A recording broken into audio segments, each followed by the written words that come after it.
कहिए कैसे हैं आप सब। सब जान रहे हैं कि इस समय तो भोले बाबा का टाइम चल रहा है। यूँ भोले बाबा को अलग अलग फूल और बेलपत्र चढ़ाकर अपनी मनोरथ को पूरी होने के लिए प्रार्थना कर। लेकिन क्या आप जानते हैं कि अगर आपके पास फूल या बेलपत्र नहीं है तो आप अनाज चढ़ा के भी भोले बाबा को प्रसन्न कर सकते हैं। जी हाँ, शिव पुराण में भोले भंडारी को दाल सहित अलग अलग अनाज चढ़ाने के बारे में बताया गया है। साथ ही यह भी बताया गया है कि इन अनाजों को चढ़ाने से जीवन में सुख, सौभाग्य और सभी मनोरथ की भी पूर्ति होती है। आइए इस टॉपिक पे जानते हैं। तो फर्स्ट, चावल अक्षत का प्रयोग कर सकते हैं। पूजा में अक्षत का विषय और शिव पूजा में भी महादेव को शिवलिंग पर अक्षत चढ़ाए जाते हैं। लेकिन अक्षत चढ़ाते समय आप जानते हैं कि किस तरह के चावल का प्रयोग करना चाहिए।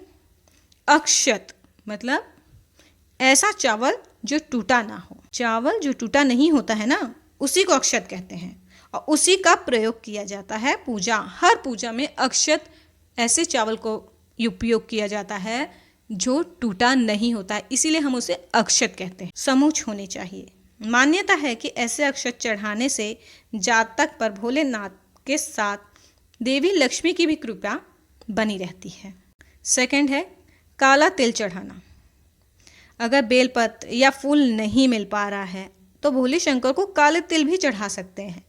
माना जाता है कि भोले बाबा को काला तिल चढ़ाने से जीवन में सभी प्रकार के कलेश खत्म हो जाते हैं।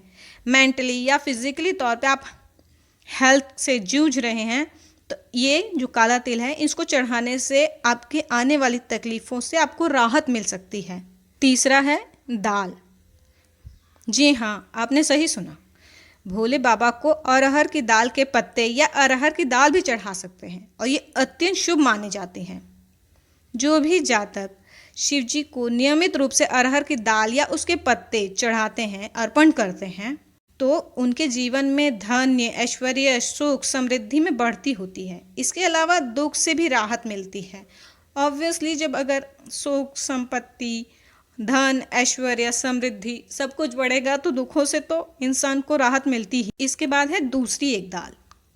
वो कौन सी? अगर आपके जीवन में कोई तकलीफ हो जो दूर ही नहीं हो रही हो या फिर कोई विशेष कार्य जो आपका पूरा ही नहीं हो रहा है तो आप भोले बाबा को मूंग की दाल चढ़ाएं। ऐसा करने से शिव जी अति शीघ्र प्रसन्न होते हैं, बहुत जल्दी प्रसन्न होते हैं और मन की मुराद पूरी कर देते हैं।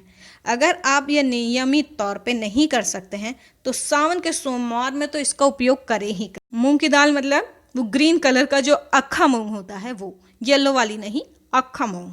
और नेक्स्ट है गेहूं चढ़ाने की भी मान्यता है।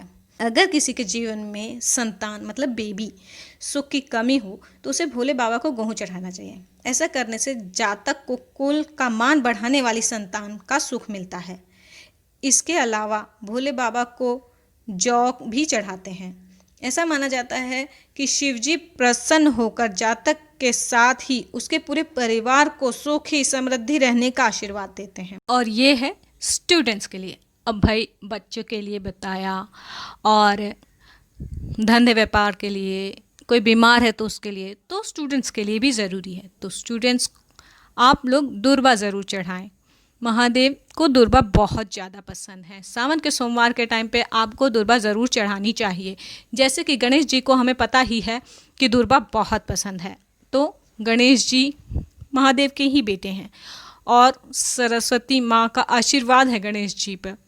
तो अगर आप किसी एग्ज़ाम की तैयारी कर रहे हैं या पढ़ रहे हैं तो आपको दुर्बा घास से महादेव जी को पूजा ज़रूर करनी चाहिए। इससे क्या होता है कि आपको महादेव जी का तो आशीर्वाद मिलता ही है, साथ साथ गणेश जी का भी आशीर्वाद मिलता है और वो आपके स्टडी के लिए बहुत अच्छा। तो ऐसा नहीं है कि अगर भोले बाबा के लिए आप सावन में व्रत रख रहे हैं लेकिन आप कहीं ऐसी जगह पे फंस गए हैं। कभी कभी हम लोग बाहर निकल जाते हैं और तब मंदिर कहीं दूर है, और या फिर हम लोग कहीं ट्रैवल कर रहे हैं और रास्ते में सावन के टाइम पे मंदिर मिला और ऐसे टाइम पे पहुँचे हैं जब हमारे पास कुछ लेने का नहीं है या दुकानें बंद हो गई हैं, तो हम इन चीज़ों से भी भगवान जी की पूजा कर सकते हैं। और वैसे भी कहते हैं ना, भोले बाबा तो भोले हैं।